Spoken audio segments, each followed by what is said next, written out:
আল্লাহ রাব্বুল আলামিন সেই মানুষকে খোঁটা দিয়ে বলছেন, হাল আতা আলাল ইনসানি হিনুম মিনাদ দাহরি লাম ইয়াকুন শাইআম মাযকুরা। মানুষের জন্য কি কখনোই কোনো সময় এমন ছিল না যখন এই দুনিয়াতে মানুষ আলোচনার কোনো বিষয়বস্তুই ছিল না?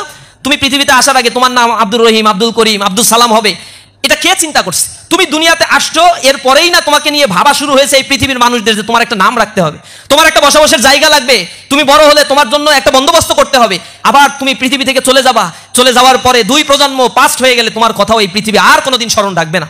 এরকম কোটি কোটি মানুষ পৃথিবী থেকে বিদায় নিয়ে চলে গিয়েছে। সুতরাং তুমি পৃথিবীতে কেন এসেছো, কেনই তোমাকে এত সম্মানিত করে পৃথিবীতে সৃষ্টি করা হলো, এই দার্শনিক ভিত্তিটা যদি না বুঝতে পারেন তখন বুঝবেন, তখন বলবেন eat drink and be merry. The only purpose of human being is to eat drink and be Mary.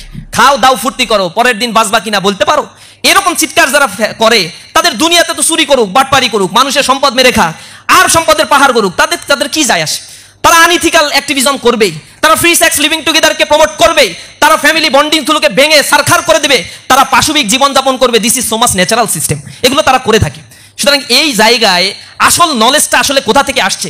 তোমার রব তোমাকে কত ভালোবাসেন, যিনি এত চমৎকারভাবে তোমাকে সৃষ্টি করে দিলেন, আর যিনি সৃষ্টি করেছেন তিনি তোমার জন্য কোন আইনটা সবচেয়ে কল্যাণকর সে সবচেয়ে ভালো বুঝবে। তোমার মা যেমন তোমাকে শুধু পেটে রাখার কারণে এত মায়া মহব্বত করে, আর যিনি সৃষ্টি করে ফেলছেন তিনি কতটা ভালোবাসবেন তোমাকে। সুতরাং তিনি তোমার জন্য একটা আইন করে দিয়েছেন, তার আইনই সবচেয়ে ভালো আইন। মানুষ যা তৈরি করে তার সুবিধার জন্য, আওয়ামী আমলে যে আইন করছে শুধু আওয়ামী পুনর্বাসনের জন্য, আবার সামনে যে আইন হবে মানুষ তৈরি যে আইনগুলো করবে এগুলো তাদের সুবিধার জন্য। এর আগে যারা আইন তৈরি করছে নিজেদের সুবিধার জন্য, ম্যাস পিপলের সুবিধার জন্য মানুষ আইন করে খুবই কম।